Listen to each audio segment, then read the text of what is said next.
Pertemuan kali ini kita akan membahas tentang rukun iman kepada kitab-kitab Allah Subhanahu wa taala. Semoga dengan adanya video ini kita bisa lebih memahami lagi makna beriman kepada kitab-kitab Allah Subhanahu wa taala. Menghayati perilaku toleransi sebagai implementasi beriman kepada kitab-kitab Allah Subhanahu wa taala. Mengetahui dalil nakli tentang beriman kepada kitab-kitab Allah Subhanahu wa taala. Yuk kita simak video pembahasan tentang beriman kepada kitab-kitab Allah Subhanahu wa taala. Assalamualaikum warahmatullahi wabarakatuh. Semoga Allah melimpahkan keselamatan, rahmat, dan keberkahan untukmu. Asyhadu an la ilaha illallah wa asyhadu anna Muhammadan abduhu wa rasuluh. Amma ba'du. Yang saya hormati dan saya banggakan semuanya, pada pertemuan pertama ini kita akan membahas tentang beriman kepada kitab-kitab Allah Subhanahu wa taala. Tetapi untuk mengawali pertemuan pembelajaran kali ini, mari kita awali dengan doa belajar. Berdoa dimulai. Bismillahirrahmanirrahim. Raditu billahi robba wa bil islami dina wa bi muhammadin nabiyya wa rasulah. Rabbi zidni ilman warzuqni fahman wa alhiqni bis sholihin. Rabbi israhli sadri wa yassirli amri wahlul 'uqdatam min lisani yafqahu qawli. Amin ya rabbal alamin. Bagaimana kabar semuanya? Semoga kita dalam lindungan Allah Subhanahu wa taala. Semoga sehat, sukses, selamat, bahagia dunia dan akhirat. Amin ya rabbal alamin. Untuk yang pertama, kita bahas tentang pengertian iman kepada kitab-kitab Allah. Iman secara bahasa, keyakinan atau kepercayaan.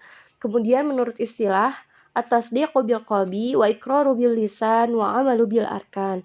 Meyakini dengan hati, diucapkan dengan lisan, dan diamalkan dengan anggota badan. Sedangkan kitab Allah ialah firman Allah Subhanahu wa taala yang diberikan kepada Rasul untuk disampaikan kepada umatnya. Jadi, beriman kepada kitab Allah ialah meyakini dengan sepenuh hati bahwa Allah Subhanahu wa taala telah menurunkan kitab-kitabnya kepada Rasulnya untuk disampaikan dan diajarkan kepada umat manusia. Kitab-kitab itu mengatur manusia agar selamat menuju jalan yang lurus sesuai dengan firman Allah Subhanahu wa taala di dalam Quran surat Al-Maidah ayat 16. Selanjutnya yang kedua ialah nama-nama kitab Allah Subhanahu wa taala dan Rasul yang menerimanya. Yang pertama ialah kitab Taurat. Kitab Taurat itu diwahyukan Allah Subhanahu wa taala kepada Nabi Musa di Bukit Tursina atau Mesir sekitar abad ke-12 sebelum Masehi. Kitab Taurat diturunkan kepada Nabi Musa untuk pedoman hidup bagi Bani Israel atau kaum Yahudi. Kitab Taurat ini betul-betul diturunkan oleh Allah Subhanahu wa taala sesuai dengan firman Allah Subhanahu wa taala di dalam Quran surat Al-Mu'minun ayat 49 yang berbunyi, A'udzu billahi minasyaitonir rajim. Walaqad atayna Musal kitaba la'allahum yahtadun. Dan sesungguhnya telah kami berikan Alkitab Taurat kepada Musa agar mereka Bani Israel mendapat petunjuk. Al-Mu'minun ayat 49. Ada 10 pokok ajaran dalam kitab Taurat. Yang pertama ialah mengesahkan Allah Subhanahu wa taala. Yang kedua adalah larangan menyembah berhala. 3. Larangan menyebut nama Allah dengan sia-sia. 4. Mensucikan hari Sabtu. 5. Hormat kepada orang tua. 6. Larangan membunuh manusia. 7. Larangan zina. 8. Larangan mencuri. 9. Larangan saksi palsu. 10. Larangan mengambil hak orang. Itulah pokok ajaran dalam kitab Taurat. Kemudian yang kedua ialah kitab Zabur yang diturunkan Allah Subhanahu wa taala kepada Nabi Daud alaihissalam pada kaumnya, yaitu kaum Bani Israel. sekitar abad ke-10 sebelum Masehi di daerah Yerusalem. Allah Subhanahu wa taala berfirman dalam Quran surat Al-Isra ayat 55. A'udzu billahi minasyaitonir rajim. Walaqad faddalna ba'dhan nabiyyina 'ala ba'din wa ataina Dauda zabura. Yang artinya, dan sesungguhnya telah kami lebihkan sebagian nabi-nabi atas sebagian yang lain, dan kami berikan Zabur kepada Daud. Pokok ajaran dalam kitab Zabur berisi tentang zikir, nasihat, dan hikmah. Kitab yang ketiga ialah kitab Injil. Kitab Injil diturunkan kepada Nabi Isa alaihissalam, diturunkan pada abad ke-1 Masehi. Kitab Injil diwahyukan di daerah Yerusalem. Kitab ini ditulis pada awalnya dengan menggunakan bahasa Suryani. Kitab ini menjadi pedoman bagi kaum Nabi Isa alaihissalam, yakni kaum Nasrani. Firman Allah Subhanahu wa taala yang berbunyi, A'udzu billahi minasyaitonir rajim. Qala inni 'abdullahi ataniyal kitaba wa ja'alani nabiyya. Yang artinya, dia Isa berkata, sesungguhnya aku hamba Allah. Dia memberiku kitab Injil dan dia menjadikan aku seorang nabi. Quran surat Maryam ayat 30. Pokok ajaran dalam kitab Injil ada 4. Yang pertama, perintah untuk kembali mengesahkan Allah Subhanahu wa taala. Yang kedua, membenarkan keberadaan kitab Taurat. Ketiga, menghapus beberapa hukum dalam kitab Taurat yang tidak lagi sesuai dengan perkembangan zaman. Yang keempat, menjelaskan bahwa kelak akan datang kembali Rasul setelah Nabi Isa alaihissalam, yaitu Nabi Muhammad SAW.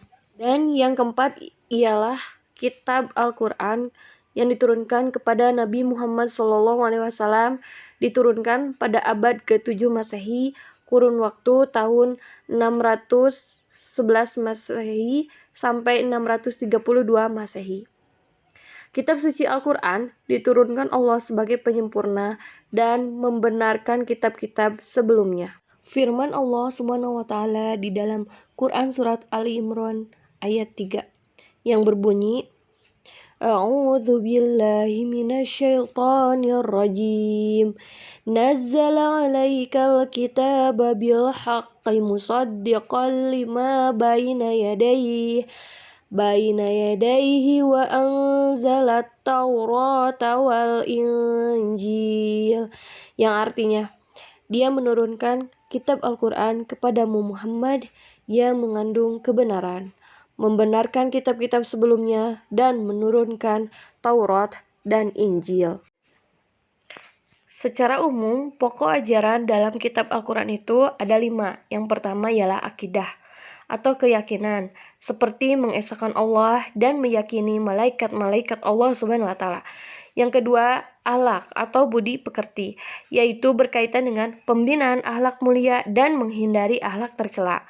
Yang ketiga ialah ibadah, yakni yang berkaitan dengan tata cara beribadah, seperti sholat, zakat, dan ibadah yang lainnya. Keempat, muamalah, yakni berkaitan dengan tata cara berhubungan kepada sesama manusia. Kelima, tarikh atau sejarah, yaitu kisah orang-orang dan umat terdahulu. Itulah 4 kitab yang diturunkan Allah kepada Rasul-Nya. Kemudian, kitab Allah itu sebagai petunjuk bagi manusia. Allah memberikan pedoman yang berisi hal-hal yang baik yang harus dilakukan dan meninggalkan hal-hal yang buruk atau tercela. Pedoman atau aturan ini tidak dimaksudkan untuk mengekang manusia, justru sebaliknya, dimaksudkan agar kebahagiaan manusia di dunia ini menjadi sempurna. Kesempurnaan kebahagiaan yang dimaksud adalah manusia dapat merasakan kebahagiaan hidup di dunia dan di akhirat. Pokok bahasan selanjutnya ialah Al-Quran sebagai kitab suci umat Islam. Al-Quran merupakan kitab suci dari Allah yang terjamin kemurniannya. Maksudnya, Sejak awal diturunkan sampai sekarang, bacaan Al-Quran dan isinya tidak mengalami perubahan, baik penambahan maupun pengurangan. Sedangkan kitab-kitab sebelumnya yang ada sekarang sudah tidak murni lagi. Allah telah menjamin kemurnian Al-Quran berdasarkan Al-Quran surat Al-Hijr ayat 9 yang berbunyi, A'udzu billahi minasyaitonir rajim. Inna nahnu nazzalna dzikra wa inna lahu lahafizun. Yang artinya, sesungguhnya kamilah yang menurunkan Al-Quran dan pasti kami pula yang memeliharanya. Dalam sejarah tercatat bahwa Al-Quran diturunkan secara bertahap berangsur-angsur selama 22 tahun, 2 bulan, 22 hari, yang kurang lebih antara 23 tahun. Al-Quran terdiri dari 30 juz, 114 surat, 6.236 ayat, dan 1.027.000 huruf. Kitab dan suhuf.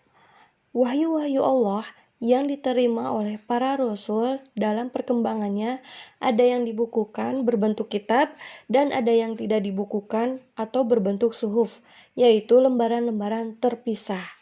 Namun, keduanya sama-sama berisi firman Allah Subhanahu wa taala yang diberikan kepada para nabi dan rasul.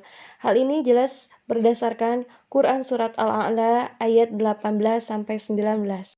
Secara rinci, para nabi dan rasul yang menerima suhuf dari Allah adalah: pertama, Nabi Idris menerima sebanyak 30 suhuf.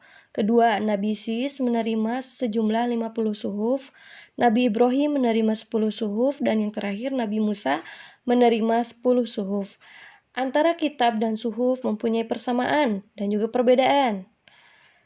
Nah, adapun perbedaannya adalah pertama, isi kitab lebih lengkap daripada isi suhuf. Kedua, bentuk dari kitab sudah dibukukan, sedangkan suhuf masih berbentuk lembaran-lembaran yang terpisah. Ketiga, kitab biasanya berlaku lebih lama daripada suhuf. Pokok bahasan terakhir ialah tentang hikmah beriman kepada kitab Allah Subhanahu wa taala. Yang pertama, memberikan petunjuk kepada manusia. Kedua, pedoman agar manusia tidak berselisih. Tiga, memberikan informasi sejarah. 4. Betapa besarnya perhatian dan kasih sayang Allah. 5. Mengetahui dan membedakan mana yang baik dan mana yang benar. 6. Mensyukuri segala anugerah dan nikmat Allah.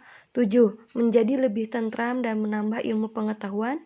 8. Memiliki sikap toleransi yang tinggi. 9. Meningkatkan kesabaran. Itulah penjelasan tentang iman kepada kitab-kitab Allah. Semoga bermanfaat. Teruslah semangat dalam belajar. Selamat belajar dan ingat perkataan ulama salaf, utlubul ilma minal mahdi ilal lahdi. Tuntutlah ilmu dari buayan sampai lianglah. Kita tutup dengan hamdalah dan kafaratul majlis. Alhamdulillahirobbilalamin. Subhanaka Allahumma rabbana wa bihamdika astaghfiruka wa atubu ilaik. Wabillahi taufiq wal hidayah. Wassalamualaikum warahmatullahi wabarakatuh. Tekan like dan subscribe ya.